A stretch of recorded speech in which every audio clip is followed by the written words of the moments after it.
Welcome back, everybody, to me and someone else talking about stuff. And today I have my good buddy John with me, whom you have maybe seen in a couple of collabs with Quick Gen. But today it's only us two because we're talking about something very special that we two are both experts on. So, yeah, John, welcome back to here, and thanks for doing this on like super short notice, which is becoming something of a return feature as well.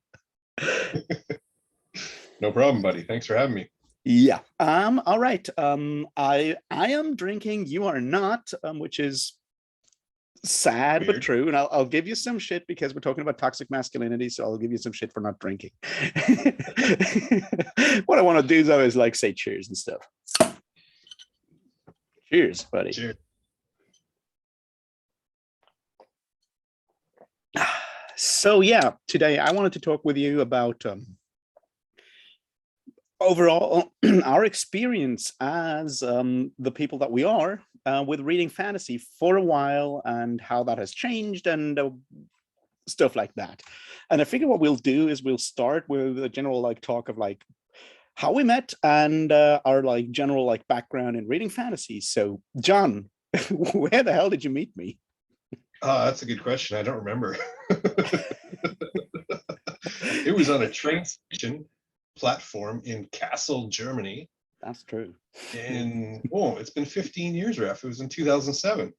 That's true. Shit, we're getting old, man. I mean, older. Hey, we're both still alive. That's good, I guess. Unexpected, I guess.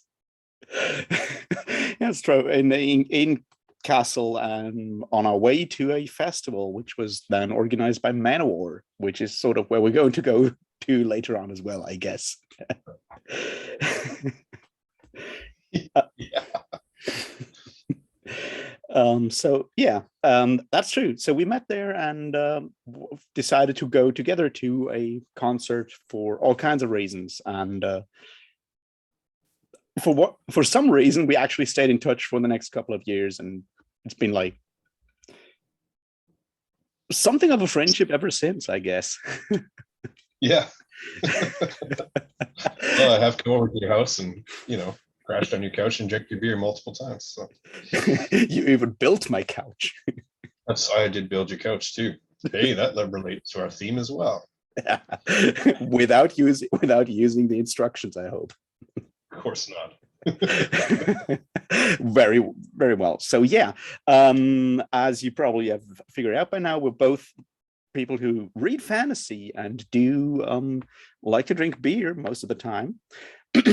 And also listen to heavy metal and stuff. And what I thought is what we start to do now is kind of go through like how we came into those kind of cultures, which is, not the beer drinking part, which is sort of self-explanatory, I think, but like how we got to the heavy metal and fantasy stuff. So how did that start for you, both the heavy metal and the fantasy? Oh, okay. I guess I'll do it chronologically. So the heavy metal started when I was about 5 because my dad was a huge Black Sabbath, Deep Purple fan, and of course I just ended up listening to stuff my dad listened to because I didn't have a choice because I was 5. And then grew up with that. And then around when I was 13, I told the old man, "Hey, I don't want to listen to your music anymore. I'm going to listen to rap music." And that lasted about a year. And then I went and borrowed his tapes of Black Sabbath, Deep Purple, Zeppelin, all that stuff again. And yeah, and then it went downhill from there quickly once I found Judas Priest and Iron Maiden. So pretty common story. The fantasy, I started with The Hobbit, Lord of the Rings when I was 11 and 12. Started playing D&D when I was 12.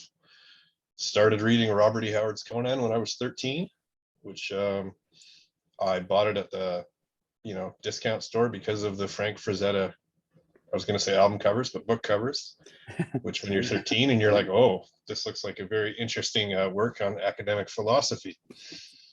Exactly. That's why I bought them. It could almost be on a Judith Butler work. Almost. And then, branched out to Gemmel, and I had a small attempt at the Wheel of Time when I was 17. And I don't want to bring that up because I don't want to trigger Raph, but and then went on from there. How much more detail do you want, Raph? No, I think that's like a fairly good start to like see where we are. Like I guess my way was very kind of similar, but like delayed because I'm a slow kind of person. I actually read fantasy before I got into heavy metal. Because I didn't have a dad who listened to heavy metal. I had to get to that stuff on the hard way, which is through punk rock. and, but luckily, my mother had the Lord of the Rings books and stuff, so I kind of borrowed those and read like The Hobbit and Lord of the Rings and the Silmarillion, and then discovered other fantasy from there. And I think I started reading Conan after actually watching the old Conan movie on TV some like late night when I should not be up and watch TV, but it did impress me almost as much as a Frank Frazetta cover on a text of academic philosophy. And then I went from there. I read Conan, I read a bit of like Fafford and Grey Mouser, read a ton of old like Drizzt, Salvatore, R.A. Salvatore D&D novels, read some Dragonlance, and moved from there for whatever reason into Glenn Cook and the Black Company. And Nice. yeah, I have spread out ever since. Yeah, I didn't want to admit to reading Salvatore and Dragonlance, but now it's out there. Yeah. I don't even know when I started playing D&D, but I played a lot of D&D over the years as well. So there's that side of it, of course, as well. As like I would not start reading Salvatore novels without the D&D idea, I guess. So yeah, what I want to look at is basically how our way of reading fantasy kind of how that shaped our expectations at fantasy and the way we read fantasy as kids, how that has changed over time. Because I don't know about you, but I try to reread some of those books that I read as a kid, and while that works wonderfully well with Lord of the Rings, with other stuff, it has certain like my reading has certainly changed. I mean, not that my reading of Lord of the Rings hasn't changed, but and so I want to look at like how we read these books as kids and how what kind of influence they had on us when we were young, and how that shaped us as people and as readers, and draw into like the heavy metal side of things as well. Okay, so you're making the argument that R.A. Salvatore's work does not stand up? I am definitely making that argument. I would go so far as to say that large swaths of the early Drizzt Do'Urden novels are the crap. And I tried to reread them and I could not get through the Dark Elf trilogy for a lot of reasons. Some of them are pacing and plot and whatnot. Some of them are themes and gender roles and stuff like that as portrayed in those books that I just can't deal with anymore. And that's sort of where I want to go with this. It's like what kind of worldview we had when we read those books and what we have now when we read those kind of books, and how that clashes, or what influence reading those books had. And I was like when you started reading Lord of the Rings, how did that make you feel? Why were you reading those books? What got you kept you interested in that? Well, I was one of the weird smart kids in school, and I always felt like a bit of an outcast. And then one of the older kids had this really cool looking book on his desk, and I, oh, what's that? And he goes, it's called The Hobbit. What's it about? Well, it's about a hobbit. It's like, okay, well, can I borrow it? He said, yeah, and I'm done with it. And then I didn't realize there was whole other worlds besides our own crappy world that I could go and get lost in. So, I mean, at first reading Lord of the Rings and The Hobbit was pure escapism. And I'd never read anything like that before, where, I mean, especially the way Tolkien uses language and builds, whole mythology. And I mean, I was just blown away. The only thing I'd ever read close to that was like Greek and Roman mythology when I was younger. So Mm. Yeah. I mean, I think the escapism part is important because I guess like most of us, when we're young, we just read for escapism. Mhm. It doesn't really matter whether it's fantasy or your typical like what is now called middle grade or YA or whatever, like whether it's like set in our world. We read for escapism. We want to find out how the story ends, and we want to dream ourselves into the lives of those people that we read about, unless it's the usual children's book about the Holocaust, which is sort of when we don't want to do that. But usually you read those at school, and that's a different thing altogether. Yeah, except the Americans are banning those books now because, Yeah, well, true. obviously. True. Yeah, I think definitely around 13, like going to high school in North America, Canada, and then being subjected to all sorts of weird social pressures, and being 13 and going through all the hormone stuff and trying to figure out like who you are, and Mm-hmm. definitely reading fantasy had a huge influence though, because I mean, right around that time I was reading Conan and Salvatore and a bit of Dragonlance, so it was kind of well, Conan's cool. I want to be like Conan because Conan's a big You, strong dude that gets all the girls, man, and I'm so the opposite. you didn't want to be the wimpy half elf who gets shit from his friends when he grows a beard. No, I didn't want to be that guy. I don't even know his name anymore, but he's the main guy of like Dragonlance, and at some point he gets shit from others because he's growing a beard. Yeah, I can't remember his name either. Tannis. I remember Tannis. Tannis, Tannis, right. Well, that one. So, and that's sort of where I think it gets interesting is exactly what you said. Like you want to be like Conan, and Conan is, cool. And I mean, to be fair, with those Frank Frazetta covers, he looks pretty fucking awesome, which is sort of the same thing. Where is that? I watched Arnold Schwarzenegger knock out a camel, and I'm like, wow, that's pretty fucking dope. I want to be like that. Well, maybe not knock out camels because they're still pretty fucking huge when you're 13-year-old. yeah. But I mean, that's sort of the idea, right? Like, I mean, Conan, whether it's Schwarzenegger in the movies or, Robert E. Howard's Conan, he doesn't take shit from anybody. And when you're a 13-year-old misfit weirdo kid in high school, you have to take a lot of shit from everybody all the time. True. And I mean, so you're like, well, I look up to this guy, even though he's not real. But I mean, I want to be more like that.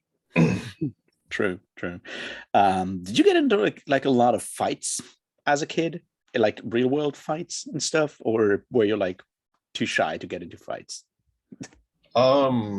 I would like to say I was too shy to get into fights, but I didn't have a choice a lot of times. So it was either, defend yourself or just get punched in the face. So because I feel that's an important aspect, especially with stuff like Conan, right? Is like Conan solves most of his problems with violence, which is not exactly what happens in Lord of the Rings. And The Hobbit doesn't, like Bilbo Baggins doesn't solve problems with violence if he can help it at all. But with Conan, it's clearly like that side of it is clearly there. And my suspicion is that, when you're like 13, 14 years old, you're trying to figure out who you are, and you're already like a bit of a misfit and all that stuff that comes with puberty, with like the onset of puberty. And suddenly when you start reading these books, you kind of move away from the sheer escapism, which is still there, I feel, but you kind of move away from that towards what you might call role models or figuring out how to live life, right? Your questions, like the question is no longer like how would it be to be Conan? The question is more like how can I be like Conan in a way? So that's sort of where the like almost role model kind of thing slowly drifts in, which you don't have, at least I didn't have when I read like Hobbit for the first time. I didn't read it. It's like, I want to be the Hobbit, or like, I want to be Gandalf, or I want to be the dwarves, whichever one of them. It was more like trying to find out what's going on and so forth. Or with Conan and stuff like that, more like Fafhrd and the Grey Mouse, which is probably why I've become more of like an alcoholic, is probably because I read Fafhrd and the Grey Mouse early on. Yeah. Well, so I feel that like around that time, if we keep reading, or I guess also like playing computer games or watching movies, we suddenly see those characters more as something that we aspire to, or that we orientate ourselves to, when we try to figure out how would we be, how do we react or whatever. Did that like kind of work for you as well, or is it like different for you? No, I mean that's pretty close. And I mean, like, I think the best example of that sort of stuff is you remember when you first started playing Dungeons and Dragons, and like the characters you made were all carbon copies of the heroes in your fantasy books that you thought were cool. Like, Yeah. I mean, at one point we had a whole party of dark elf rangers with 2 weapons in my fantasy campaign, in my D&D campaign. I mean, I think I made a dwarven barbarian. yeah. Because I wanted to drink beer and smash stuff. Yeah. I basically wanted alcoholic Hulk, and a dwarven barbarian was the best thing I could get in D&D. Yeah, but I mean, it's sort of like I don't know, if we go to the deeper issue, it's like when you feel powerless and you have these examples of people who are powerful, mm-hmm. you know, in your literature, in your fantasy, then it's like, well, I mean, naturally you would want to gravitate towards that, especially when you're, you know, a young guy and you're sort of sexually insecure and you're just finding out about like, well, my body does different things now. Like, what's going on? Yeah. True. I mean, on the surface of like that, that's not exactly a terrible thing, right? Like, I mean, you want to have good role models, but Yeah. I mean, maybe your judgment of what a role model is at 13 is not the best, right? I mean, well, let's be honest, your judgment at 13 is shit about everything. So, well, I thought that was when you got your like Black Sabbath tapes back from your dad, so maybe that part of your judgment was actually pretty good. that's true. Yeah, that's true. Okay, good. Well, fair enough. You made one good choice thing, when you were 13. I did one good thing. It was a really good thing. Yeah, I can see that.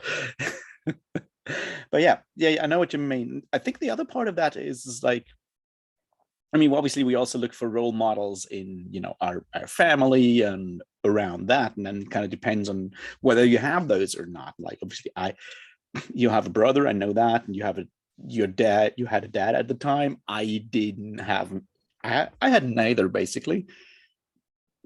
Yeah. So for me, when it came to like male role models at the time, it literally was books, because yeah, my my sister is not a male role model. No. She would still probably punch me in the face though. Yeah, don't let her see the video. Yeah. Well, I mean, like, also, like, I grew up in rural British Columbia, Canada, right? So, like, I mean, my dad is blue collar.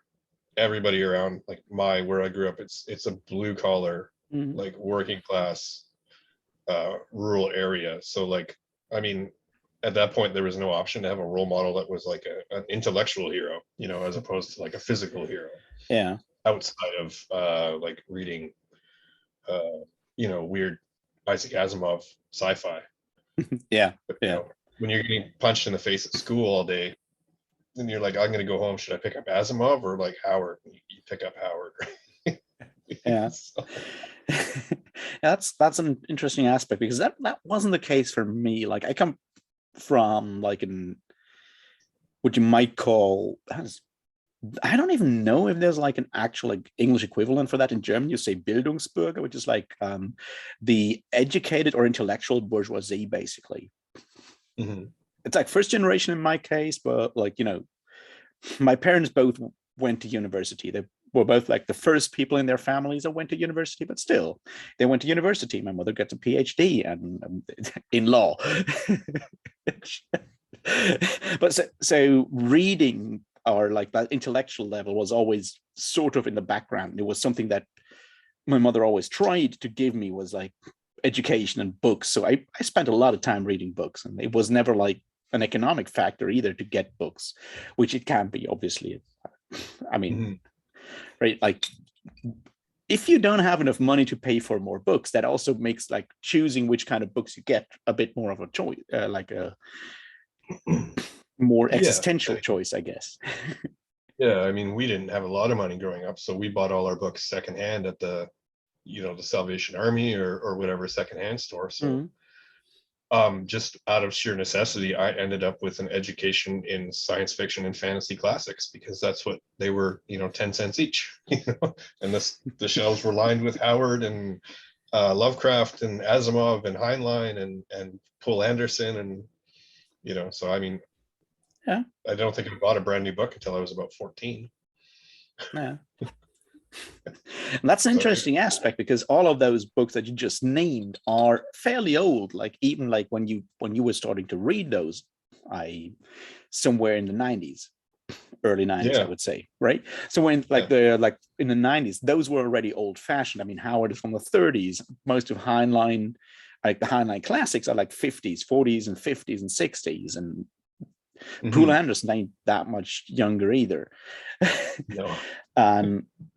And I think that's an interesting aspect because the role models, or like gender roles and other, like the way of life they portray and the behavior, like patterns of behavior they portray when they talk about like the things you look for when you're looking for a role model at the time, were already, I would say, outdated at the time you read those books. Yeah, I wouldn't argue with that. I mean, I would argue that like the behavior patterns that Robert Howard puts into Conan were basically outdated when he wrote them in 1936, like 35. Yeah. But yeah, I mean, it's interesting because you already don't fit into like the social world that you're inhabiting, right? As a weird kid in high school. And then you read all this, fantastic stuff with a bunch of outdated social roles, and then you try to adapt that to your own personal identity, and that just makes you more of a weird outcast. So then you go back and read way more sci-fi and fantasy to try and figure out what's going on, and it just becomes a weird loop. That's true. Now the question is like, how do you break out of that loop, and what does it leave behind? Because obviously you and me both, had to find our way back into that loop, I would say, at some point, right? It's like we both went to university for like in different like ways, but we have like done stuff that kind of went beyond just sitting at home and reading sci-fi and fantasy books. So yeah, so I mean, definitely one thing that helped me break out of like I don't know. I don't know what's like toxic male role models, but like maybe not the best male role models. Having like a very, because I mean all that fantasy and sci-fi, well, most of it is very conservative, right? I mean, it's small c conservative, so I mean, you end up growing up with a very conservative view of the world, which is reinforced by your working class background and you're growing up in a farm. So then when I was in my 20s, I ended up doing a lot of traveling. So I was exposed to different cultures other than like, white English Canadian culture. And it was a bunch of, or sorry, it was an interesting way to sort of challenge my assumptions. And then of course, what did I talk to people about? The thing I was obsessed about, reading sci-fi and fantasy. So then you get a bunch of other people telling you, oh, read this stuff. Oh, and then you end up reading a whole bunch of different stuff and getting different perspectives. So I mean, that was, that definitely helped me break out of it. Like, instead of like, maybe Conan's not, what do you mean there's racism in Robert E. Howard? Where? Really? Oh yeah, no. I mean, the Lovecraft stuff I spotted at a young age. I was like, ooh, that's ugly. But the Howard stuff, I was like, it's not that bad. And then, going back and reading it again, you're like, oh, okay. Whoa.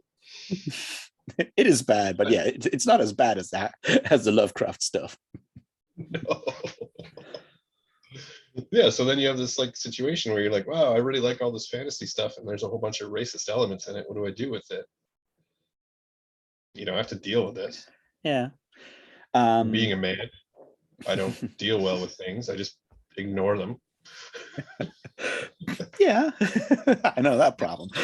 So basically, what we'll come to this basically is that if we, like for you, it was traveling, it could have been like something else, like coming into some sort of like internet community. If the internet would have been like what it is today, back when you started like traveling and stuff. Yeah. But you need some outside impulse, because if you dig yourself into that like specific pit, so to speak, you might be like happy in there ever after and just like read more Heinlein and Asimov and all those other people, even Arthur C. Clarke at some point. Yeah. But Yeah, but I you mean, need some sort of outside impulse. yeah, and exactly, and somebody to like challenge your perspective, right? Yeah. So how did you react when your perspective get challenged, basically? And there's like, you said it happened when you were traveling and, you know, going to heavy metal festivals where people were full of, you know, like wholesome behavior and Well, it's a funny thing about metal festivals. I mean, yeah, we all act like drunken idiots for multiple days, but you'd be surprised the people you end up talking to there if you can. I mean, I've had really good conversations with people that are doing their PhDs in literature or people that are studying engineering, you know, when we're not drunk and screaming and ripping our shirts off. So, I mean, like, I talked to a lot of people from different countries. I was in Europe, so I mean, had a lot of opportunity.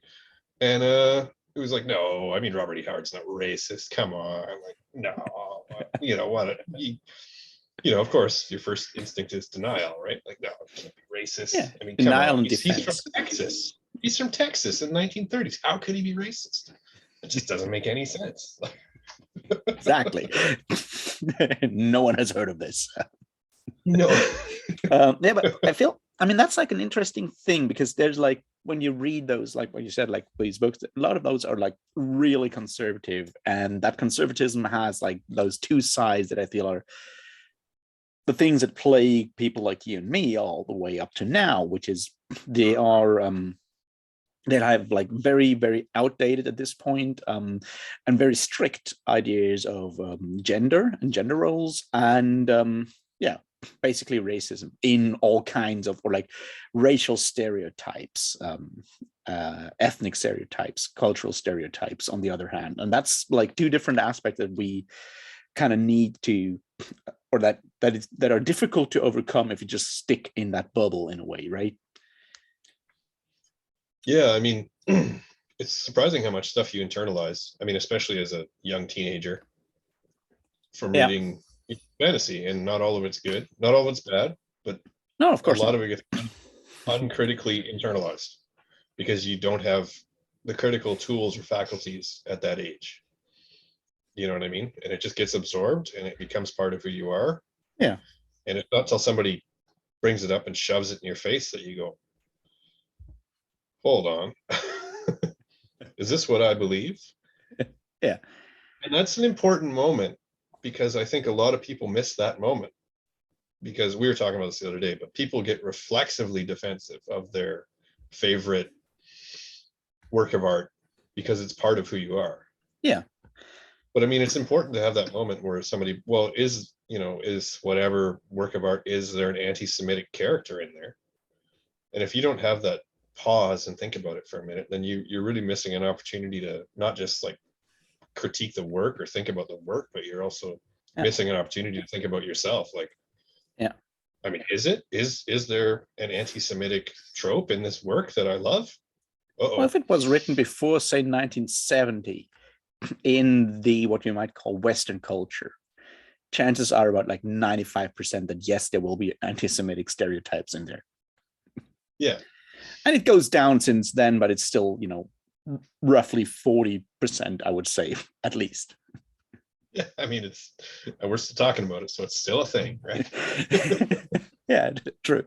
But yeah, you're saying something important there. It's like the fact that we both, that not all of us, we identify with the kind of art that we consume. And it's like a general thing that I feel most of us do.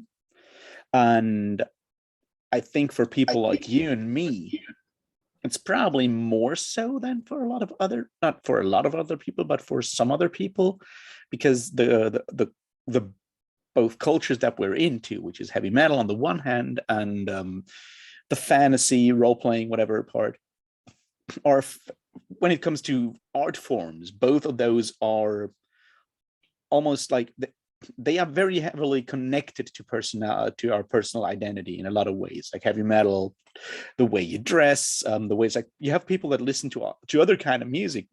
You would not recognize a jazz fan by how they behave in like their daily life, but you recognize a metal fan very easily about that. And like about like at least 20, if not like 30% of all heavy metal songs are about being a heavy metal fan. So that connection to identity is very important there.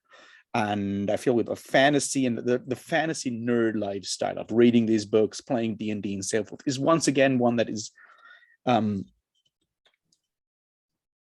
more easily integrated into our personality in a way than some other aspects. Like if you read like crime fiction or thrillers or whatever, you're like, yeah, I like reading these books, but you wouldn't be as, it's probably more, how to say, difficult to make that like a core part of your personality as being a fantasy fan is for a lot of people. Does that make any sense? Yeah, I mean, like, and I think the connections between heavy metal and fantasy are just like obvious and in your face. I mean, yeah, we met at a Man-O-War festival, well, just before a Man-O-War festival, where there was a Viking longship that got burned. That they burned. And the security was handled by the Jomsvikings, which is the biggest Viking recreation society in Europe, I believe. At pretty the time, big, anyway. They're definitely pretty big. Yeah. So, I mean, like, at that point, it wouldn't have been a surprise to see somebody running around in a loincloth with a broadsword. You know what I mean? That would have just been par for the course. Yeah, true. So, I mean, and like, look at fantasy album covers, or sorry, metal album covers, which it's basically the same thing, a lot of them. I mean, at least in the more like traditional like styles of heavy metal, I guess. Yeah, I mean, which is the stuff we're more interested in, surprisingly. Yeah. True. There's a lot of overlap because a lot of these bands were reading the same books we were reading. Yeah. I mean, that's definitely part of it, is like how you can see how especially that like sword and sorcery and fantasy, the Tolkien and Conan influences are like all over like 80s heavy metal. They're also over like 70s hard rock a lot, but it kind of crystallizes more in like 80s heavy metal. Yeah. And the side effect of that is obviously that part of those ideas or ideologies or whatever you want to call it of the one are then just like imported into the other, right? Suddenly the idea of masculinity transported or perpetuated by or portrayed by Robert E. Howard in Conan stories is suddenly also portrayed and perpetuated in Man-O-War albums or other bands that like get that like imagery from the one and put it into the other, I guess. Yeah. Do we want to do example Man-O-War lyrics, or should we not do it? Is it too on the nose, Raph? Is it too on the nose? I don't know. I don't mind. Like, I mean, I feel like Man-O-War is interesting in that regard because they never explicitly mention Conan. There's other stuff like, you know, your Manila Road or whatever, that explicitly write songs about characters. There's like, you know, there's bands that write entire albums about Elric, but Elric of Melniboné is obviously already a more critical hero, a more like aware kind of character compared to your Conans. But you know, you listen to your like 80s power metal, not power metal, you know, we're calling it power metal and you know, 80s epic metal stuff. There's a lot of bands that write songs straight up about Conan, like Queen of the Black Coast is one of the early Manila Road songs, for example. But what Man-O-War does is they file off the serial numbers. They're just like write songs about muscular dudes killing something and then getting all the wenches, which I guess is a technical term at that point. Term of art, Ref. Yeah, probably. I would say so, because that specific what is portrayed or considered a wench is so far away from the reality like of like any like considered female like expression of femininity that it is. Yeah, it is. It's a very specific abstract kind of term. But that's not isolated to fantasy or heavy metal either. I mean, that's just part of Western. No, but like the thing is that like the term wench as used in your 30s fantasy and your pseudo medieval fantasy and whatnot, and your heavy metal songs, your Manowar songs or whatever, conjures up a very specific image that is super weird because it's not exactly the current like ideal of femininity or whatever in the 1980s or the 1970s or even the 1930s. It's a weird fiction of femininity all the time. For which I blame Wagner entirely. I tend to agree. Blaming Wagner is a very good aspect there, because like you also see with stuff like Manowar and other like that heavy metal side, and also some part of like fantasy once it progresses beyond your Robert E. Howard and what's his name, J.R. Tolkien, and becomes a bit more of like mass-produced fantasies. Like people conjure up some image of like your typical medieval European fantasy, right? Poul Anderson does a lot of it, although he's aware of what he does. I would say in Three Hearts and Three Lions, A Broken Sword. But from that on, we have that idea that fantasy for a long time was basically set in a fictional medieval Europe with pointy hat wearing dudes that shoot fireballs, basically. Yeah. And that image of medieval Europe is very much a romanticized idea or like fiction of medieval Europe that was conjured up or like in the the 19th century, I would say. And Wagner and Wagner's operas, especially the Ring Cycle and Lohengrin and Tannhäuser, are very much and Parsifal, of course, as well. It's like a very much part of that idea of like how that medieval fantasy kind of world looked like in the 19th century. Wagner is, I would say, a keystone in that. And we just like more or less uncritically take that idea of romantic Middle Ages kind of thing and just like port it into how we then portray fantasy worlds in the 60s and 70s and 80s and possibly still the 90s. Mm-hmm. Well, I'm sure it's still there's still people writing fantasy in that tradition, if you want to call it, to this day. I mean that. Oh yeah. There's mass-produced fantasy that's just I mean, I don't read it, but I'm sure a lot of people do. I mean, to be fair, even George R. R. Martin's Game of Thrones is not that far away from it, basically. Not really, no. So how many more people can we piss off today? I'm sure we can find some more. But it follows the same idea because like what George R. R. Martin does basically is also using the idea of I've picked this up from like the War of the Roses, which is obviously a huge influence on what he does. But the kind of medieval Europe kind of thing he conjures up with like the Seven Kingdoms in Westeros is once again far away from how medieval Europe actually worked. It's just a bit more grimy and whatnot because it's like the 90s and we've started to actually imagine medieval Europe dark and dirty and everything is covered with like soot and there's smoke everywhere and people didn't wash, which you don't see in Wagner. In Wagner, the Middle Ages still had like hot water. Yeah.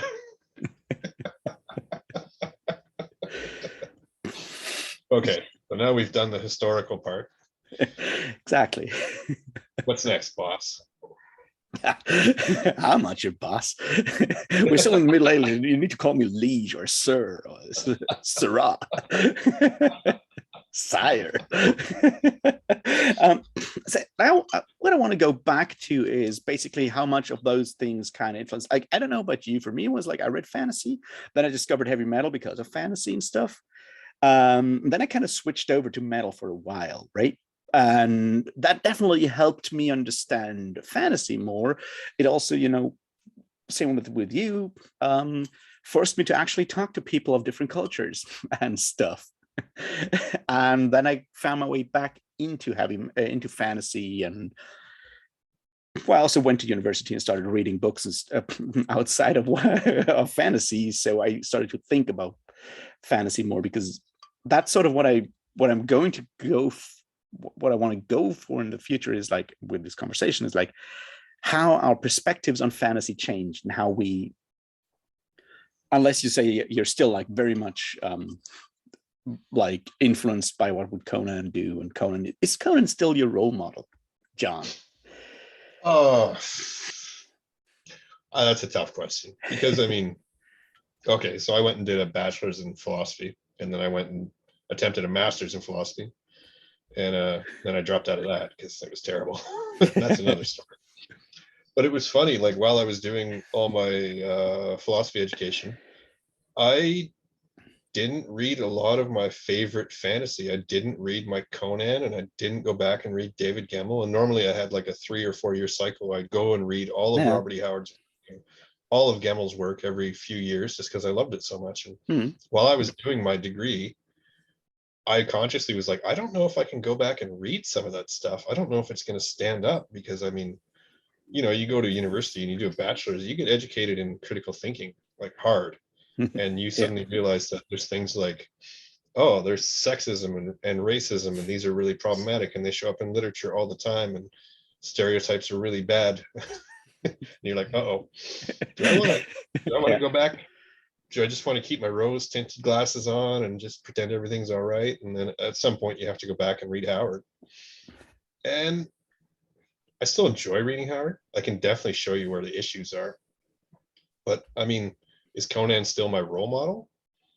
Not always. But I mean, in the one scene where he gallops down the dock and jumps onto the ship, that one is the best ever.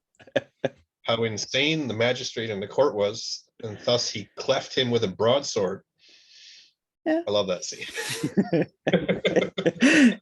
Yeah, because it does have some, and this is interesting because that scene is also like probably my favorite Conan scenes. Not necessarily my favorite Conan story, but it's definitely one of my favorite Conan scenes, because it manages to characterize Conan, Robert E. Howard's Conan, very well, because what it is about all these aspects of masculinity, right?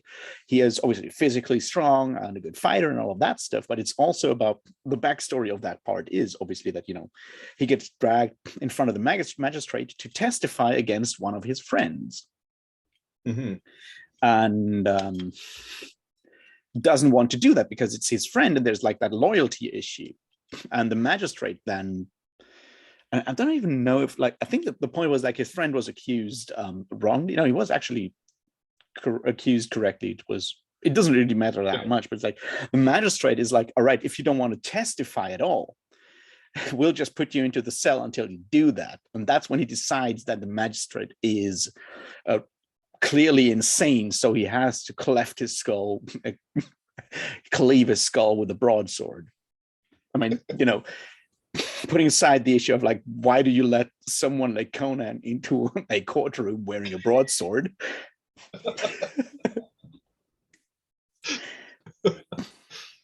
But what it actually does, what it actually shows, is that for a character like Conan, there is such a thing as like he's got like an inner code, codex of like a code of law and an inner code of morality in a way. He knows what is wrong and what is right. It's like testifying against a friend, breaking loyalty is wrong. And he puts that above written law in a lot of ways. And he's willing to actually become violent and, use violence as a method to get himself out of that. And And those are things that we see a lot in like other media as well, right? You like basically every other like action movie from the 80s is about someone who takes the law into their own hands because there's some injustice that the written code of law cannot handle, and then they just go and kill people basically. um uh but yeah, there's always that idea that there is some inner morality that is part of that specific code of masculinity in a way that Conan personifies. And I think it's very hard to actually leave that bit behind. It's like, I don't know about you, but it's very hard for me to not go that way. It's like I rarely walk into a courtroom with a broadsword, luckily. But that idea that I know what is wrong and right, and maybe the justice system doesn't know, or maybe society doesn't know, but I know, that's a very, very hard thing to shake. Yeah. And I mean, is it something that you should shake in certain respects? Yes. But I mean, also, like, I don't know, it can't be terrible to have an inner code of morality as long as it's not. Well, I mean, then it depends on the content of that code. Yeah, exactly. But what is interesting about that is, I guess that's one for you to answer. It's like, isn't that also that idea of like having that inner code of behavior and morality where loyalty and stuff like that are very important, and a certain like disregard for the authorities is always in there? Isn't that also part of like the more like blue collar like masculinity code that you grew up with your family? Oh yeah, for sure. I mean, I mean, that comes about too as like something that you learn growing up blue collar is a suspicion of the educated elite, right? Which, I mean, Conan just has that in spades, of course. Yeah. I mean, yeah, I mean, I don't know. It's tough to narrow this down. I mean, yeah, you know what's right, and the government or whatever doesn't always. Now I sound like an American nut job. Thanks, Raf. Great. If I see you in Ottawa next tomorrow. I was going to Ottawa to join the counter protest, but I'm broke. So. We should start like a GoFundMe that gets you to Ottawa so you can punch Nazis. Yeah, so when it comes to punching Nazis, I'm virulently toxically masculine. And I'm not willing to bend on that one. Yeah, but that's the other side of that, right? That's exactly that Conan style inner code of morality where you're like, yeah, punching Nazis is, no matter what the law says, which is like don't punch people, punching Nazis is right. Yeah. Don't have a problem with that, and I'll argue that till the day I die. Yeah. And I'm personally fine with that as well. But I want to look at like how these things kind of come together with stuff like that upbringing, the blue collar upbringing, or the reading of Conan and stuff, the heavy metal sort of almost outlaw thing that you also have there, which all kind of comes together. Because the problem with that obviously is your inner code of morality says punching Nazis is right. What about someone who grows up in the same situation, or just maybe doesn't travel or whatever, and thus never encounters that side of encounters other cultures, has his viewpoint challenged and whatnot, and also believes that his point of view, that like his inner code of morality is right? And his inner code of morality just says like, be wary of authorities, be wary of educated elites and whatnot. And if the educated elites say, accept people no matter their background or identity, or gods below, or say maybe get yourself vaccinated, your inner code of morality goes like, yeah, well, fuck them. And so the idea of like sticking to that inner code of morality that you built up, and that all your media, like your 80s action movies, your superhero comics, your Conan stories, your heavy metal albums, have told you to ignore the law and just go with your heart, your inner morality. That can just as well power a Nazi than it can, be your justification to go and punch the Nazis. So, Yeah, what's the difference? That's why I'm going to try and dig myself out of the hole that I've dug myself here. Please do, because I need that explanation as well. Well, that's what I mean. Okay, so you've internalized this code when you're 13. You've uncritically internalized this code, right? Exactly. And then, maybe you've never been in a position where somebody's questioned that, or or you've never questioned it yourself because maybe you've never had the opportunity or whatever, never had the education to do so. But I mean, that's what I talked about before. Like when something, I think it's impossible to go through life with your internalized 13-year-old hyper male code without running into obstacles where it's going to be questioned or brought into question. And I think you've got two options at that point. Like I talked about before, you can just reflexively defend your ideology unthinkingly, or you can pause for a moment and say like, whoa, wait a second, what happened here? Like, why am I against vaccines? Like, I'm obviously not against vaccines, just to be clear, but like, why do I want to hang the Prime Minister of Canada? Like some of these crazy idiots are trying to do. Like, you need to have that moment, that pause, and actually have a thought, Yeah. And I don't know how you would get there if you don't have an opportunity to be questioned. Like, I don't know what kind of environment you would have to grow up in where your beliefs are never questioned. It sounds like a cult to me. So I have maybe an argument that and can put in like an important term there. So yes, I would say everyone's views are challenged on a, well, not daily basis, but when you grow up, you internalize stuff, and you get challenged once you encounter the universe.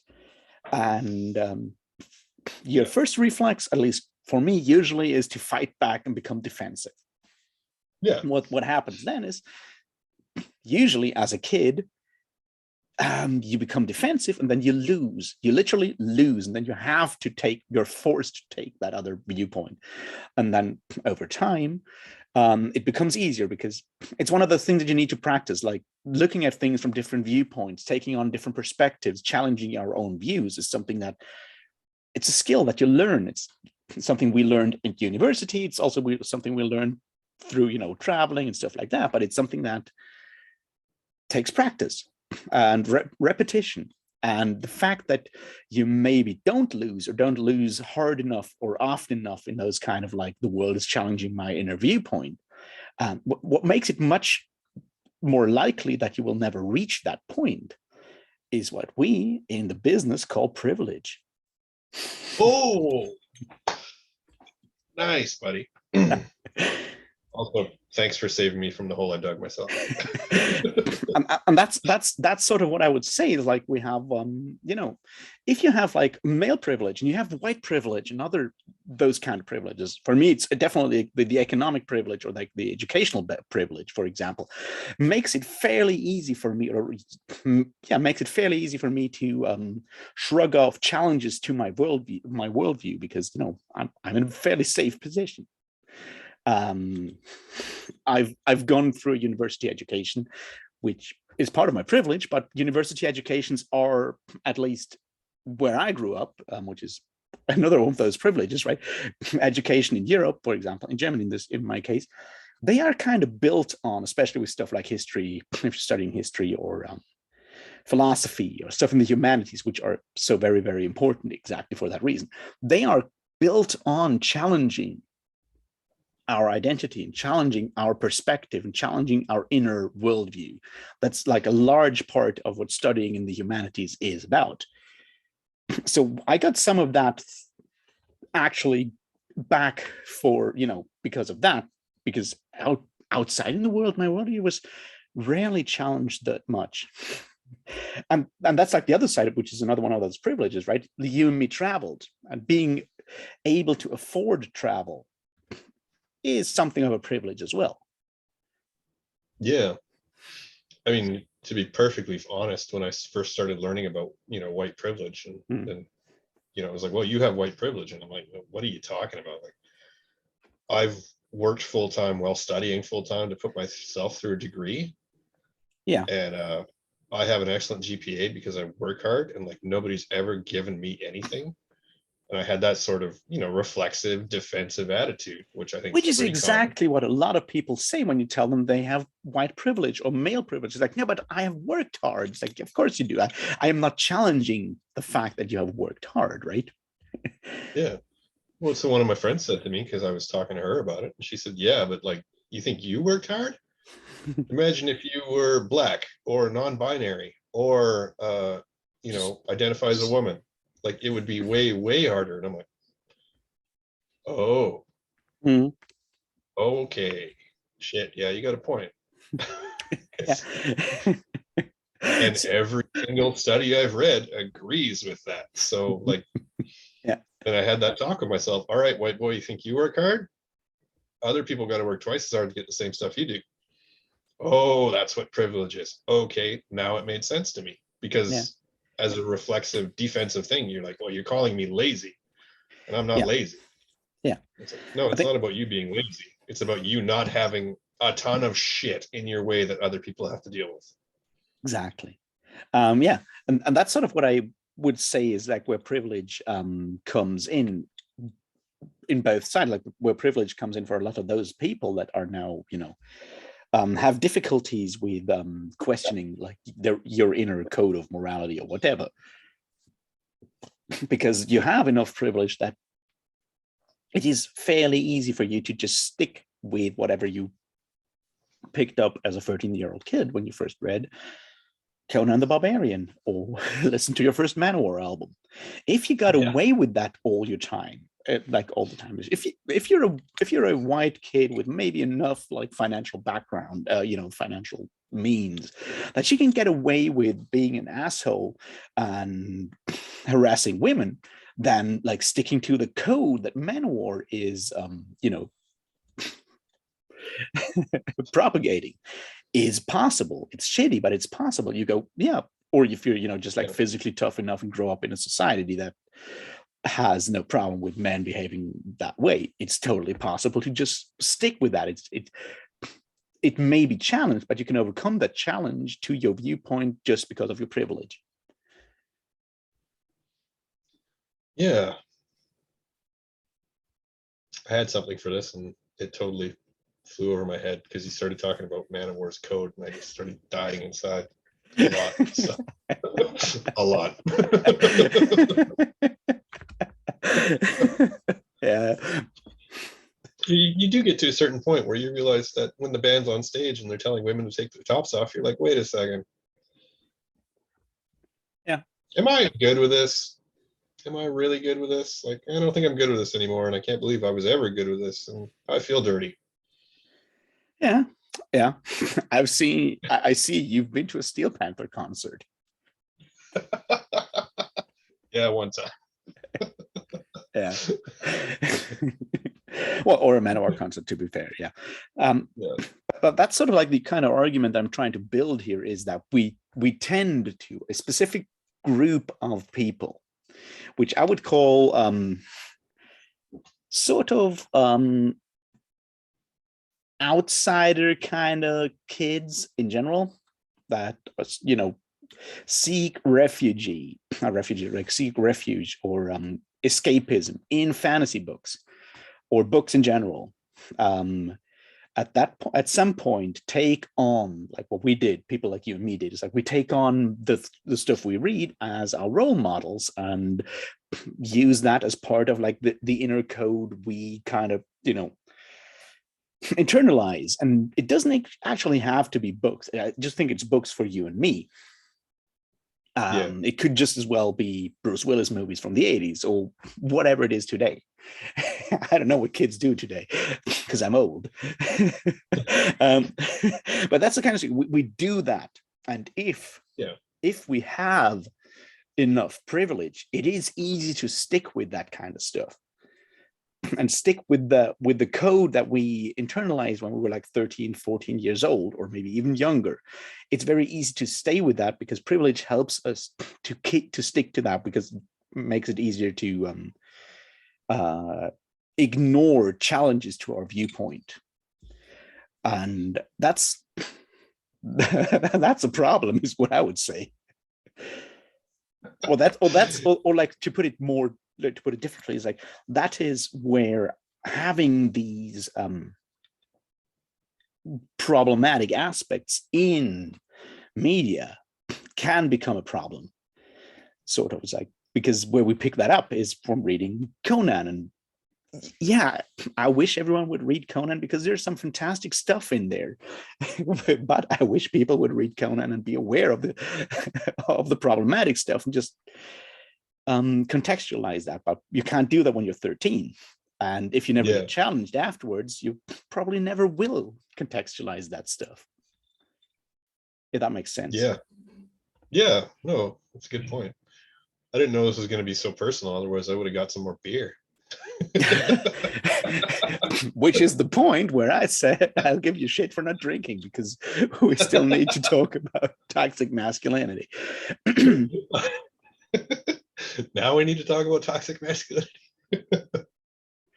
All right. We have raised the toxicity level, at least for our livers. Yeah. So a quick, you said like it was like very personal, and I agree with that. But see, the reason why I want to go this personally is it's very easy for people like you and me to use all our fancy vocabulary that we found at university and talk about these kind of things. And then it comes across as judgmental. And what I want to look at is how it works for people like you and me, how we deal with all the stuff we picked up when we were 13 and 14, and how we are still, day to day, basically living with with Conan in our hearts and minds. And still trying to function in this world as not complete dickheads, basically.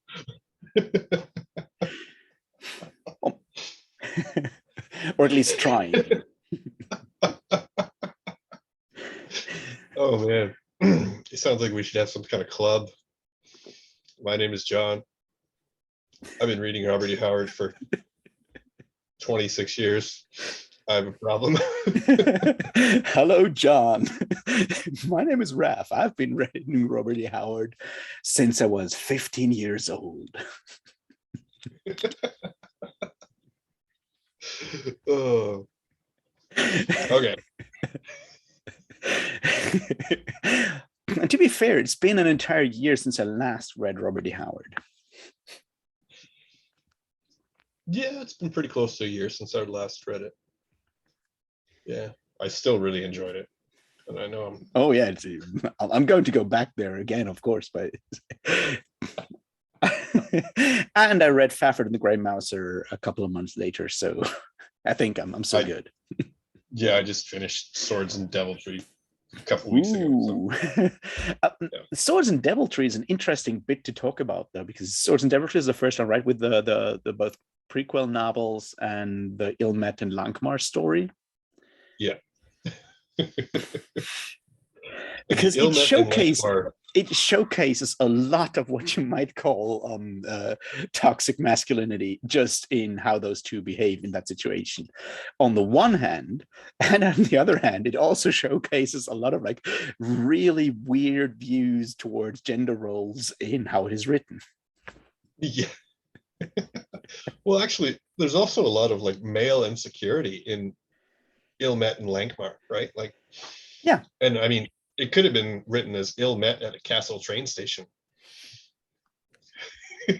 Because reading this, and I'm like, wow, this is really, really well done. This is like how two straight men who really want to be friends with each other, but can never admit that because that would be showing weakness, dance around the issue and drink a lot. That's very true.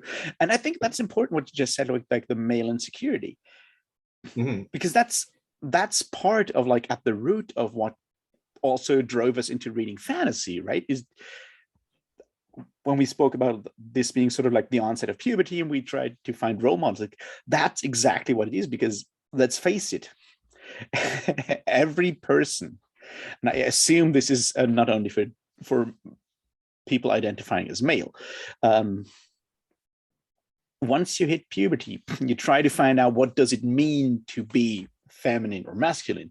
You're insecure at that point. It just happens, like it's natural because you're trying to find out something new. You'll be insecure.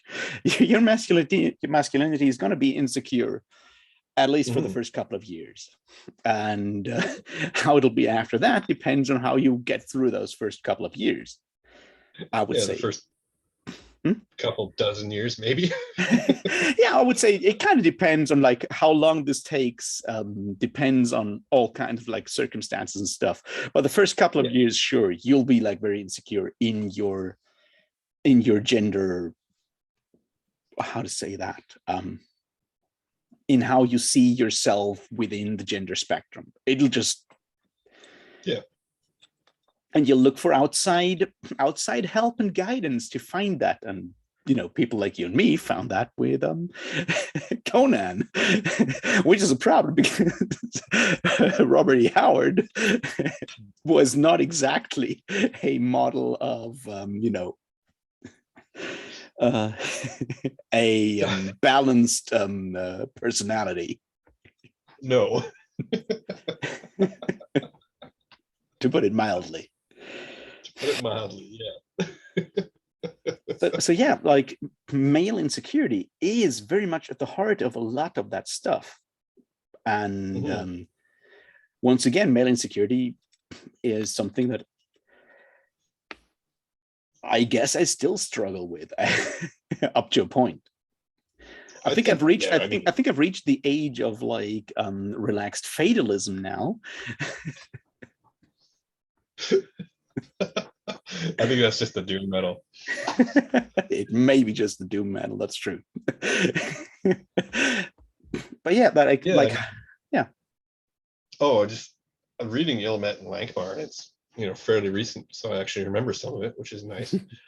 I mean, just the I was amazed at how well he covered that whole, like, when as a guy Mm-hmm. you are trained since you're a young man to not show emotions because they're weakness. Yeah. And yeah, that's never bit me in the ass in my adult life. But anyway, but you meet somebody and you think, hey, this guy's really cool. Like I want to be friends with him. And you're like, whoa, I can't just come out and say that because Yeah. then he should Yeah. do the man thing and punch me in the mouth, right? For having Yeah. emotion. I mean, like But just that whole go like ahead, Raph. part of that is definitely the way Fafhrd the Grey Mouser's characters were evolved, because they are very much built on Fritz Lieber and his friend Harry Otto Fischer and their friendship. So there is like a real life backstory behind that. Fritz Lieber is, what makes him a good writer is that he's a very good observer of like human behavior, and apparently he Mhm. was like distanced enough or like able to challenge or at least question his own viewpoints to actually portray that friendship and how that friendship with his buddy Harry Otto Fischer um, came together to then portray that whole like young man's insecurity kind of thing well in Ilmet and Lankmar, I guess. And I guess it's important to understand that it is not the first Fafhrd and Grey Mouse's story he ever wrote. So he wrote some of them just already being buddies, and later on sat down and tried to record how those people, so that it is already tempered by someone with a little bit more of like life experience, which is why we could Mhm. totally sit down and write Ilmet at Castle Train Station or Castle Wilhelmshöhe. Because yeah, there was a lot of like male insecurity and toxic masculinity that led to that like whole like meeting there. Because did I tell you why I was actually at the train station at the time? It was exactly because of toxic masculinity. I think you've told me, but it's a good story, so tell it again. Simon. So yes, it's because I broke up with my then girlfriend a couple of weeks before that festival, and I still wanted to go to that festival, and she said like, yeah, I'm gonna go there with my friends. So of course I had to say like, of course I'm gonna go there as well. And then um the weather forecast said it would rain on that like day before the festival, and she's like, we're not going there. And like my toxic masculinity said like, I'm still gonna go there. And then I couldn't back down when my friends said that they didn't want to go there as well, so I had to go on my own. That's how I ended up at the train station. I did not drive there with my friends in a car. I mean, there's something important there. Yeah. And I think my brother still struggles with this aspect. Like, if I say I'm going to do something, I'm Yeah. fucking doing it. If I have to move mountains or punch God, I'm doing it because I'm a man. Yeah. And as you get older, you get yourself into positions because of your adherence to this part of your internal code that are not good. And you end up, Yeah. it costs you money and time and blood to learn this lesson. But at some point, you have to say, I'm doing this. I will do it no matter what. And then there's Mhm. extenuating circumstances like it's pouring rain and you're going to go to an outdoor festival. And then you think about it and you're like, well, do I even really want to go anymore? Or am I just going to go just because I said I would? You know, or like you Yeah. make a promise to somebody. Okay, I won't, you know, whatever. And then you get into a situation where you could either help that person but break the promise or keep the promise and watch them hurt themselves or hurt others. And it's like, okay, well, I can't break my word. I'm a man. And it's like, well, if I don't break my word, somebody could get really hurt by this. And that's, I should consider what other people are going through and what they feel and how they could be hurt by things rather than just hold to my internal code of honor, Mhm. you know, Yeah. but Yeah, I think that's go ahead. an interesting aspect. There's two things there that I are interesting, and I want to focus on one of them. It's like I would still probably go because yes, I said so, and I'm really dumb in that aspect. But at Oh least I'm yeah, it's old just me. enough to realize that I'm dumb at this point. But what I want to look at is the other side, what you say, like with the promise, right? And having a moral code is all fine and dandy. But what happens is you build that moral code and that all of that stuff as a 13, 14-year-old kid, I would say, like for people like you and me, right? We build that as kids. And at that point, everything revolves around us. It's very much focused on us. We're like, I am like Conan. I can't break my promise. I can't. It's all about ourselves and what needs to happen or change at some point, and ideally does when you confront the outside world, universe, whatever, is you realize that that outside world actually exists and that your actions have consequences, not only for yourself but for others, because breaking that promise has a consequence for yourself. It's like, I broke my moral code, I will have to pay a like emotional price when it comes to my inner like how I see myself in a way. And I can actually pull out an interesting, like in a second, positive example from Wheel of Time for that. Oh, It's possible. But that's one of those things like, um, but on the other hand, if I keep to that promise and thus keep my moral integrity at that point, like when it is all focused on myself, it will have a cost to the universe, to the outside reality, i.e., my friend. mm-hmm. And you need to acknowledge that. And then you need to come to terms with the fact, like, what does my actual, like, overarching, like, moral compass say when it comes to weighing moral integrity or, like, integrity of promises kept towards, like, how is that weighed against, keeping my friends from harm? And that's a decision of like a second order decision in a way. Yeah, but it's definitely one that it doesn't really factor in when you're 13 because Of course not. well, you don't really live in a real world. I mean, like you're pretty isolated. I mean, and your Yeah, decisions don't have a lot of consequence on the world, and the world doesn't have that much consequence on you, right? I mean, yeah, that's the point. It's like as a 13-year-old kid, at least in a, you know, sheltered, i.e., you know, Western regular, you know, sort of upbringing. That's exactly that. It's like as a 13-year-old kid, you live in a bubble. So building out that moral code or like identity is entirely focused on you. And it's very easy to stay that way, but you have to encounter the world at some point. So, but I want to put in a Wheel of Time example for a second. It's like it's very fascinating. So there's a scene um, that is all about a sort of emancipation conflict between two women. So the one is Nynaeve. You've read the beginning, right? It's a spoiler for The Fires of Heaven, which is book 5. Don't worry, it's not that important. Point is, so Nynaeve, who was the wisdom, like the village wise woman or whatever, and Egwene, who is like a couple of years younger, like 5 years younger, I think. And they have this ongoing power conflict because Egwene is, you know, growing older and whatnot. And they have an encounter, and Nynaeve lies to Egwene about something inconsequential. And we get that from her perspective, from her point of view, so to speak.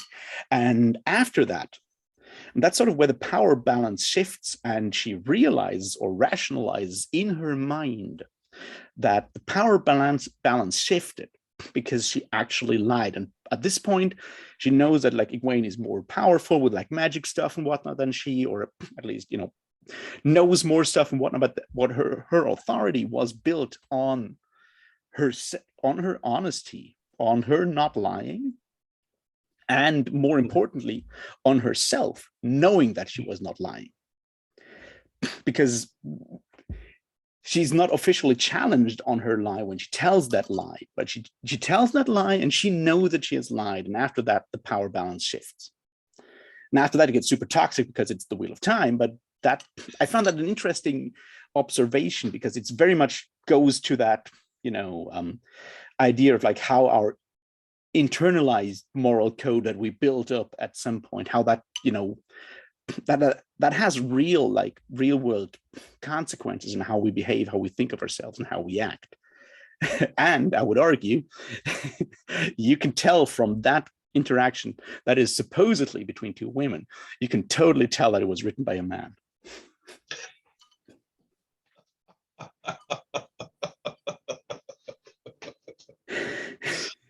oh man, that's funny.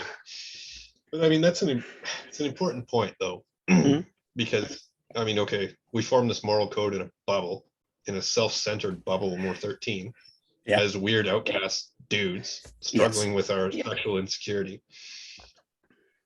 And then we encounter the world, and for some people, they never manage to change or question that internal code, and they just end up acting the same way their whole lives. It's like, well, okay, there's a philosophical point about personal identity and whether it changes over time, but let's not bore everybody to death, right? But I mean, like, you do change over time, and that's a good thing, because if you still acted the same way you did when you were a 13-year-old misfit like we were, that wouldn't be very good for you on so many levels. Like, grow, change, or die, man, you know. I mean, even Conan starts to learn to read and write books and stuff. Even Conan does. He's not happy with it, but he does. If you recall, the first time Conan's ever mentioned, he's exactly in that situation. He is sitting in the royal library as the king of Acolonia, updating the maps, because he's like, these suck. I've actually been to these places, and all these maps are wrong. And then somebody bothers him while he's doing his academic homework. And then he has to take his broadsword and beat ass. But you know, like before that.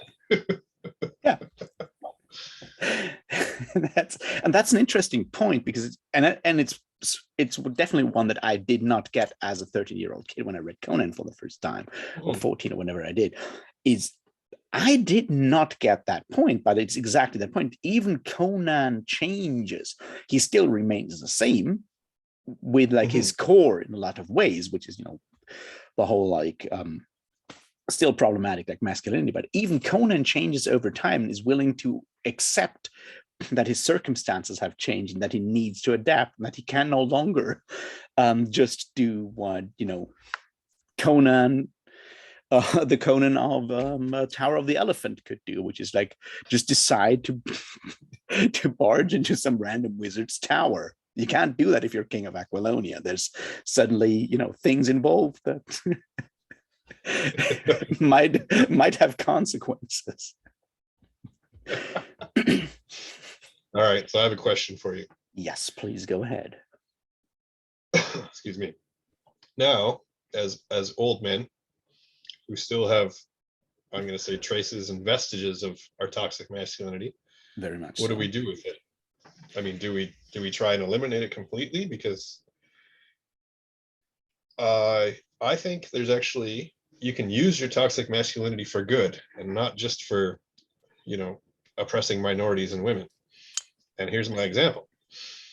When I was in graduate school, this was the first time I encountered like the privileged white straight elite, because I grew up blue collar.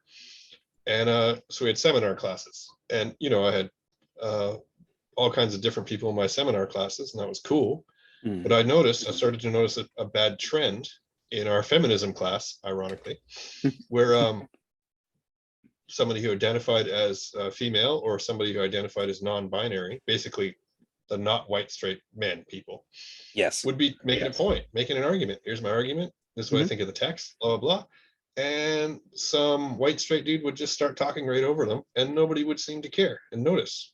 And I would be like, well, that's not very polite. Yeah. And I'd start to get angry. So then I would start to interrupt people and say, like, hey, excuse me, they were talking. Let them finish their point. Yeah. And then you can have your turn. And they go, oh, well, what's the big deal? It's like, now I'm angry. So you toxically outmanned them. But I used it for good. What do you think? Am I still an asshole? I mean, obviously I'm still an asshole. But did you use it?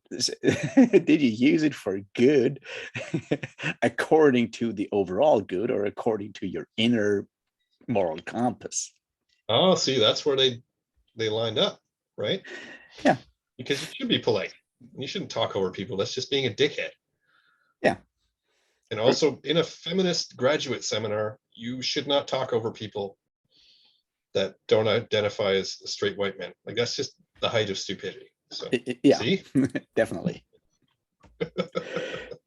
My point is, the important aspect is that you actually were aware of what you did. Because I feel like awareness is an important aspect. It's like I am toxically masculine in a lot of ways, but I try to do that in situations where it does not harm anyone else but myself.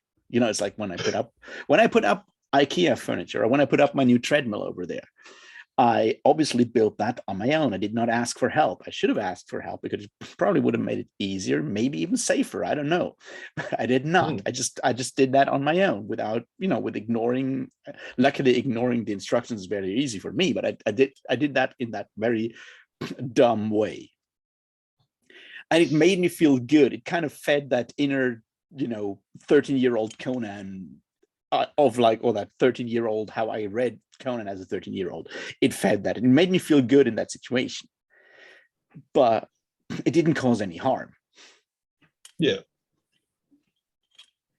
So I feel that's sort of where I try to, channel that part of my personality, which at this point it's far too late to leave that all behind. I can't do that. It's like I've carried that around with me for like 20 years. Over 20 years at this point. I will not change that anymore, but I'm aware of it, so I'll try to keep it in check and indulge it in situations where where it's only me, or you and me, we just like get drunk and do toxic masculinity stuff together, like talk about Conan on the internet. Talk about Conan, drink a bunch of beer, end up with no shirts, listening to metal, and we're not hurting anybody but ourselves. Yeah, exactly. It's like, and I feel that's sort of one of those aspects. I feel that's that's like part of where this gets like difficult or interesting in like both at the same time. Is it's like it's fairly easy to recognize these aspects in our behavior, in the books that we read and stuff that we grow up with, and our socialize, like how we got socialized. It's very easy to recognize that, but the question is always like, what do you do with that? How do you make it actually work? And how do you make maybe find ways for the future to be different in a way? In that sort of like finding ways where you're like, yeah, just go in your manly theme park and be dudes for like 2 days. Just don't hurt anyone, like don't hurt yourself. And that may look ridiculous from the outside, and it certainly does, but it also feels good. Yeah, I mean, it's sort of like dealing with this in the future. Like, how do we move forward? I mean, it's not.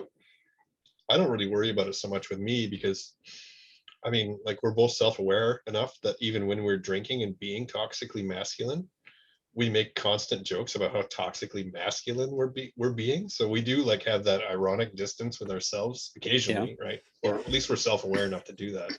Yeah. But like what I worry about is like my nephew, who's 7 years old, and it's like, well, I don't want you to grow up and do the stuff I did, because you don't need to spend 15 years of your life working construction and to prove something to yourself or your father that you're a man. You don't need to be subjected to like racist, sexist, transphobic environments. I don't want him to deal with that stuff. Yeah. So like, do I give my nephew Conan at 13? I don't think so. Like maybe 16 or 18. I don't know if it's any better. And isn't that already your toxic masculinity protection impulse that you're thinking about Oh, that? maybe. Oh, maybe. Ooh, that's a good one. That's a good one.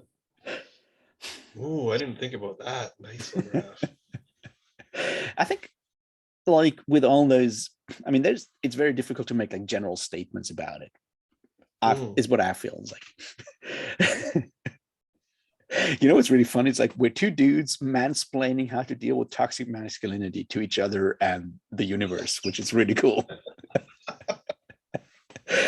So I feel, as someone who doesn't even have a nephew, which makes me the more qualified person to mansplain stuff to you right now, is like it obviously depends on the context, and being able to talk about it. It's like you don't want your nephew to grow up in that, or like have to go through that specific toxically masculine like part of life which you went through with work construction and stuff like that. But there's no direct route from reading Conan at 13 to working construction at like 17 and suffering through like 10-15 years of racist, sexist jokes. Yeah. They can lead to they one can go hand in hand with the other, but there's no like definite connection between the two. And if your nephew wants to read Conan at 13, and he should probably go and read Conan at 13, and then you can sit down and talk with him about Conan and see what he thinks about it, what he takes from it. It's like because context always matters, and it's one of the things that I think are important with the Conan stuff and other stuff. Is like art is more about appreciating art, and especially books, probably also movies, computer games. There's like that other dimension, which is always the conversation, the social conversation about it, which is why stuff like what we're doing right now is so important in a way. Whether we're doing it on the internet or not is not the point. It's like to talk about our personal experiences with a specific piece of art, with a specific book, specific movie, whatever, and then have a conversation about it afterwards to put it into perspective, into our personal perspectives, which your perspective is very different from your nephew's perspective, I assume. And but it's important to talk about it and use those bits and pieces of art which are fixed down, because the text of the Conan book is more or less fixed depending on which edition you use, right? And the Tower of the Elephant will always be the Tower of the Elephant. And then you can use that as a touchstone to have a conversation about all the things that spring from that, and use it as something to bridge the difference, like bridge the distance between people through that one like touchstone we have in common, which is why talking about art is such an important aspect of art appreciation, I think. Yeah. Is it bad that I'm so toxically masculine that I always forget that talking about feelings is a thing? I think it mostly hurts yourself. So it kind of goes into the category of like, you can be at that toxically masculine. Yeah, talking about feelings is tough. Yeah. Well, I mean, I definitely never was trained in it, or it was never encouraged, so I mean, yeah. And it's still not really encouraged or trained. Like, how do you learn how to talk about feelings? How do you learn that? Well, I screwed up a lot of interpersonal relationships, and I'm still screwing them up. I'm still not good at this. But it was actually, I was talking to another friend of mine about something very similar, and I just popped into my head here. But Yeah. he grew up very similar to me, like working class background, like a pretty tough part of town. Mhm. Where we were talking about, like, why did we never learn how to express our emotions? And like, there's a reason both of us are like needing therapy at this point in our lives. But Yeah. it was seen as a sign of weakness, not just like, Yeah. it was something that people would prey upon when I was 13 or 14. Like if you had if you expressed like any sort of weakness, man, in my high school, you got beat up. If they thought they could beat you up, they would. Yeah. So like I was trained to like, just after enough experiences like that, I just shut it off. Like I can shut my Yeah. emotions off and do what I Yeah. have to do. Yeah. Yeah. And it's not healthy. No.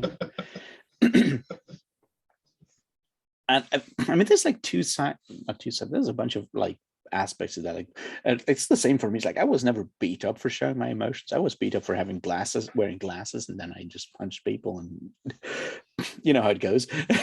It's like I also like got to that point where, like, because of all the stuff that I read, it's like you never see your like typical, and in my case, of course, because I'm also like white, straight, cis male. I'm like, yeah, those are my role models. You never see those people cry in media. So No. I didn't never show emotions. I never cry. It's like, apart from like heavy metal concerts, because they're like so overwhelmingly emotional in a lot of ways. It's like there's situations like the last couple of times I cried, there's like, one time when I had like a nervous breakdown, which, of course, that happens. And the others is at a Primordial concert and at a John Oliver playing Sabotage stuff. And I was sitting there like in like an amphitheater, Rock Hard Festival. He was playing stuff. He was playing his own stuff, and I liked it already. And then he started playing Tonight He Grins Again from the Streets album. And it just like completely, and I guess that's part of like, and this is interesting, I think. It just completely rushed me, and I just had to run down those steps of that amphitheater, just like box my way physically box my way into the front row. And I was crying the entire fucking time through that entire fucking song. And that's an interesting aspect, I think. Connected to that, there's a very, very physical dimension to showing emotions for that is like the toxically masculine way of doing that, right? It's like I did not just like sit there in the back on my step of the amphitheater and cry, which it would have been just as valid, but because of who I am, I couldn't do that. I had to like physically go there up to the front row with all the stuff that involves. Yeah. And that's the only way I could express my emotions at that point, was like in that physical way. The same with like a Primordial concert. Like when they play the Coffin Chips, I cry. Yeah. But I also bang my fucking head and go completely insane, physically insane. It is cathartic as fuck. Yeah. You walk out of that and it's like a ton off my shoulders, but it has to be that combination, that weird combination of physical exertion and that emotional exertion, because it is so much connected. Because part of, like, what I would call toxic masculinity for people like you and me, or especially for me, is like, it's a very physical way of expressing yourself. It has to be physical. Yeah. Yeah. I mean, it's also like, it's interesting too, because like, I mean, last time I saw Ryan James Dio, I cried because I was so happy. And it was just overwhelming. Like, I was I don't there. know. Yeah. all the things happened, man. It was just overload, like, in a great way. You're talking But I about mean, that. You're talking about that last Heaven and Hell concert we saw together at Wacken. yeah. I mean, that was amazing, man. I think we It was both great. cried at that show. I think we both cried at that. Yeah, but which is another interesting dimension. Like, go ahead, Al. Come back. Oh, okay, but it's also interesting because, like, like, oh, we don't show emotions, we're men, and then it's like, I mean, we have to address the element of intoxication, because we both had a lot to drink, like enough to kill a normal human. I would say. So I mean, like, you are aware of how toxically masculine you saying enough to kill a normal human actually is, right? Yeah, I know. It was a joke. I didn't mean it, right? Yeah. It was still fairly unhealthy. Well, it was excessive amount of alcohol consumption. So like, yeah, our barriers are already down. Like the armor is down, like your shields are down at this point because you're that drunk. Yes. And then you get assaulted like overwhelmingly by this music that you just absolutely adore and love. Yeah. And it just kind of opens the floodgates to something, Yeah. And it comes rushing out of you. And it's not just sitting there crying. It's, you have to expend as much energy or like something to get that out of you. Like it comes out not just in one single expression, like crying or screaming or flailing about. It's some weird thing. Yes. And this is the other side of it. There is, and I think it's part of the it's partly because we're human and humans are social animals, and it's partly because we're dudes, and there is that weird like gender connection as well. It's like a man crying by himself has all kinds of negative stereotypes with him. Yeah. But a bunch of dudes crying together because their favorite sports team just lost or whatever, for whatever reason, is socially acceptable again. Yeah. Because you make it like a communal experience at that point. Yeah, I mean, there's that expression, right? Like you cry manly tears. Yeah. Yeah, and but I feel that's part of it, because at that point you cry together and then you make it a bonding thing. Mm-hmm. And that allows you to ignore the fact that it was about like actually expressing your emotions, because at that point it was expressing your emotions together. And the focus shifts, I think. Yeah, that's interesting. I never thought about it that way. It was still an absolutely amazing concert. Oh, that was a great concert. Definitely one of the best concerts I've ever seen. Yeah. Yeah. No, although I think I cried once I found out that Dio died. Afterwards, I also cried at that point. Mm-hmm. Which, to be fair, was not even a year after that show. Yeah. Yeah. Yeah, that's terrible. True. Well, as I said, like what we do is like we make these things physical. It's all about like the physical act of it to make it acceptable, sort of in a way to express your emotions, to make your emotions a physical thing. Because physical things you cannot always control, right? But emotional things, the spirit, you can control. Yeah, through your iron will. Yeah, my iron will. I can't quit smoking, but I can control my emotions. Oh, you know. Tell me, tell me now how the will works again. Yeah. I was gonna say something, but I can't remember what it is now. Where was I going? Nowhere fast, that's for sure. I don't know exactly, but probably still about showing emotions, I guess. Mm-hmm. Or how about like how to deal with toxic masculinity in the future? Yeah, I've been thinking about that one a lot for years, and like I do think that, I don't know. I think I can use my toxic masculinity for good. Mm-hmm. But I mean that it's predicated on being self-aware of your own toxic masculinity, and then I mean it's like using your privilege for good, right? I mean, Yeah. I am 6'1", so I'm like 1 meter 82 and 80 kilos, so I'm not a small guy. So I mean, like, if I see somebody in distress, I can totally pull the Conan knight in shining armor move and go and beat the shit out of whoever's harassing that Yeah. person. Yeah. And I mean, I think that's a universally good thing to do. Most of the time. Yeah. But I mean, so I mean, you can use it for good, but I mean,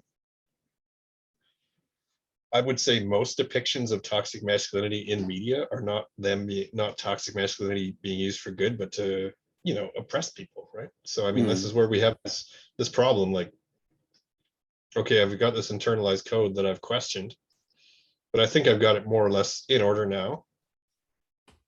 Okay, now what do I do with this thing that I carry around with me? And there's like a bunch of things there that are like interesting. Like one of them, like, all right, okay. So the first thing that I just want to point out is like that the idea is like, so now that we've recognized we have this toxic masculinity, what can we do? How can we use it for good?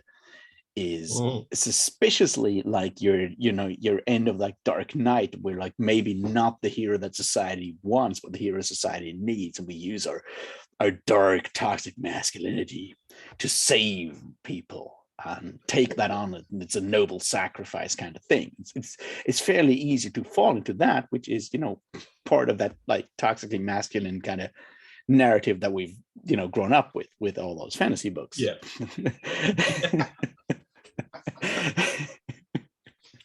Fair enough. And the other side is that a lot, this may be very much, and I think I'm almost certain it is mostly a product of a Western, dare I say American, but Western, but mostly American thing, is that a lot of the narratives that we have in that regard, like your 80s action movies and whatnot, the person following their inner toxically masculine code against the law, against all these odds and whatnot, they're in the right. They're vindicated at the end. Mm-hmm. Most of the time, they're doing a lot of terrible things, getting cussed out by their police chief and all that stuff. But at the end of the day, they're vindicated because they save a lot of lives and whatnot. Yeah. And that makes it fairly difficult to take these people as role models and still accept the idea of a societal consent or like a societal consensus, which is where we actually need to go to, is like to find a way how we all as a society of people can work together. Because while I would like to follow my personal moral code, which is close to the one that Fenris quotes in that Dark Throne song about his own code, sold my soul to Manila Road and so forth. The point is, while I would love that, that is not where things go. So the idea of having a general societal consensus and respecting that is very much absent from a lot of media, because most of the media that we consume, especially in that regard, that makes good role models or whatever for 13-year-old boys that are sort of like struggling with becoming men, is very much about the extraordinary hero who defies all of that stuff. And I see why that is the case. Part of that is you want to build up your ego, because if you're like a 13-year or 14-year-old boy, you're already insecure enough. And you want to find people that tell you that you're special. Yeah. But at the end of the day, none of us are special in the grander scheme of things. We're special because we are human, not because we are us, because everyone is special, sort of. Mm-hmm. And that's the bit that is oftentimes missing, and it's very difficult to learn. That's like every human life is like every human that is a person. You need to be careful with that kind of stuff, right? Like, is special. Every one of us in the way we want to be. That's sort of where we want. That's what the lesson actually should be, not fuck society, I'm special. It's more like everyone's special, so yay, society, if we ever figure it out. Except Nazis. Fuck them. Yeah, of course. that one goes without saying. Yeah, okay. Just wanted to make sure we're on the same page. Yeah, I mean, that's why, I mean, I did study a little bit of like, restorative justice type stuff, and it's really interesting. And like, I mean, I honestly, I struggle with it a lot to understand, like, I mean, I understand technically and theoretically how it could be implemented. But like, I don't understand, like, I guess, like, what's a good example? Okay, like, social consensus. Yeah. We should wear masks because I don't want to cough and give somebody else COVID. Yeah. That just makes a lot of sense because I care about other people to some degree. Some people less than others. See Nazis again. Yeah. But okay, I don't have an issue with that. But then what do I have an issue with? I can't remember now where I was going with this. Restorative justice. Yeah, so like, I don't know, I really struggled to understand it at first. I think I have a better handle on it now. Because what was it? What was I studying? Restorative justice and oh god. This is what happens when I don't drink beer. This is the problem. My words go away and my brain stops working. Yeah. But it's hard in general if you grew up with this sort of mentality to put like the needs of society ahead of your own personal code, right? Because your personal code needs to be inviolate and iron. Yeah. And then at some point you need to realize, like, hey, you need to shut up about your heroic ideology and just do what needs to be done to benefit everybody else. So I'm just going to stick to general terms because I can't remember my specifics at the moment. I mean, yeah, that's what I meant, is right. We're like, a lot of the stories that we consume are always about the extraordinariness of the individual, and that your inner code at the clinch will trump, so to speak. Oh, that was low. That was low. I just literally didn't know a different word for it, but will trump the needs of the society, because you, as the individual with your immaculate moral code, know better. And that's what a lot of like heroic like narratives are built on. Yeah, and that's obviously can get you into a lot of trouble. Yeah. And I feel the big issue is that when you're 13 and insecure as fuck, those stories, those like extraordinary hero tales, are what helps you get through that insecurity. But the question is, like, at what point do you need to leave those behind and find other stories that tell you, that help you to actually go beyond that? And where's that point where you just take in that, yeah, you're actually cool because you are you. And like, when do you switch from like you're the hero to you're a hero, if that makes sense? Ooh, ooh, I like that dynamic. That's cool. Because I feel that's the problem. It's like if you're insecure and 13 and down because everyone hates you, or you think that everyone hates you, then identifying or getting that kind of story of like being the hero is exactly what helps, what you need in a way, to just like build you up and give you the power to go to school the next day. Yeah. But the tricky bit is to actually, come to terms with the fact that probably like 90% of the other kids in your class are having the same problem at the same time.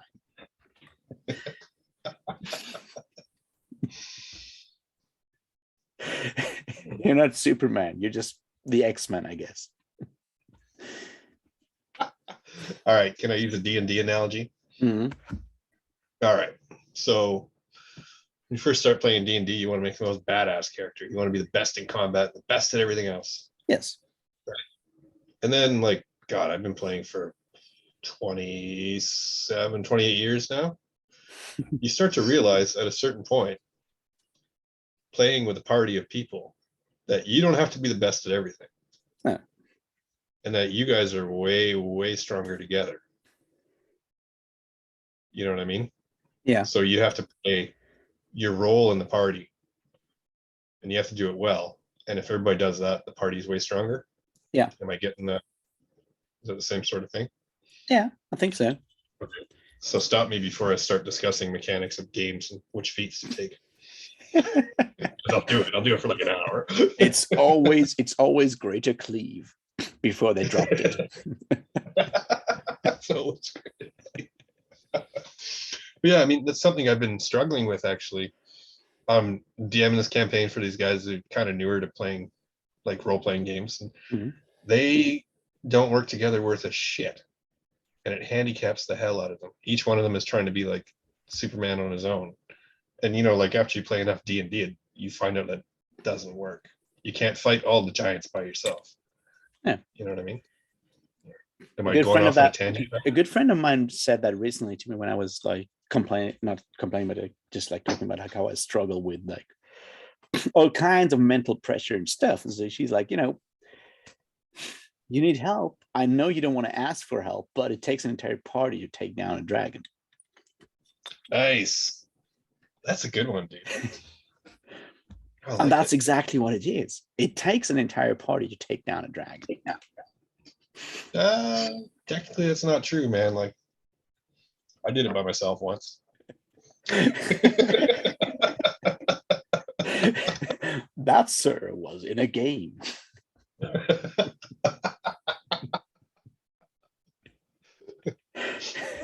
You're no interesting question. You're no Dragonbane.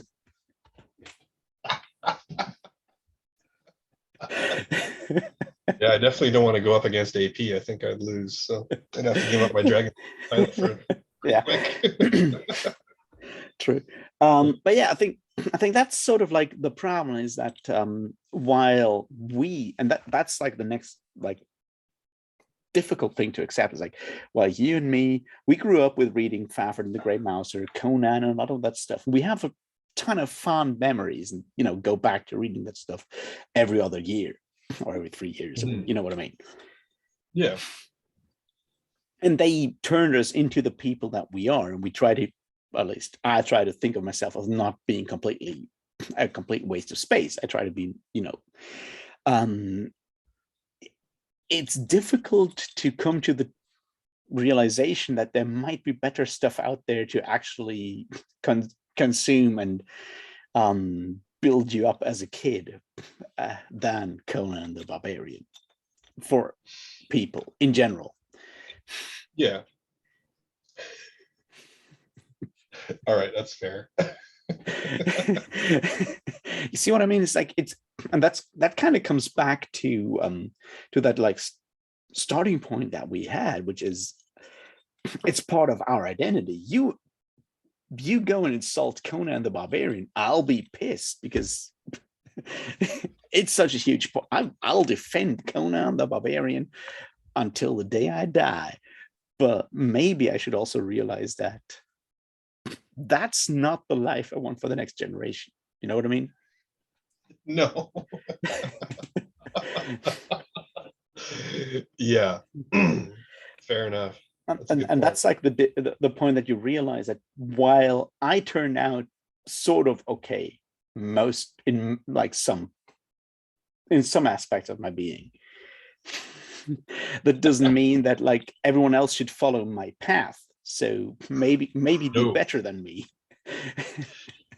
Yeah, and that's I've had some arguments with my brother about my nephew. Like, what do, and he's like, well, he's got to read Lord of the Rings before we read it. So when he can do it when he's 10, and I'm like, well, it's got to be better than we were. I'm like, yeah, but it doesn't mean reading the book earlier. I mean, that's not better.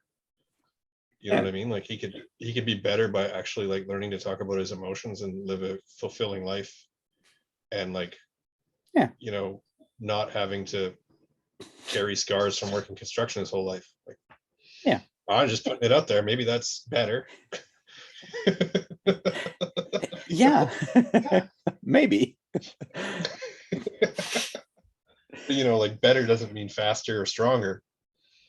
Is kind of my point, you know, or smarter even. It's just better can also be like more aware, more self-aware, which is something I never learned when I was younger. Self-awareness. And that's part of it, because when we say better, you say, you know, faster, stronger, whatever. Those are once again those masculine, like those physical masculine categories. Like, yeah, you have to be better than me, my son. Means you have to be stronger, a better fighter. You see how I actually lower my voice to talk more masculine when I talk to my fictitious son. And that's exactly what it is. It's like those are very, very like those exact categories, which, you know, Conan would excel at. Yeah.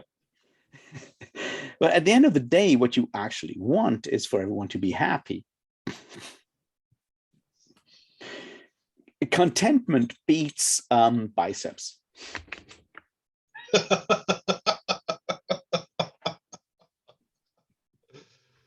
On a global level, I would say.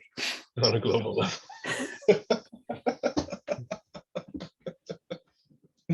Oh, that's a good one.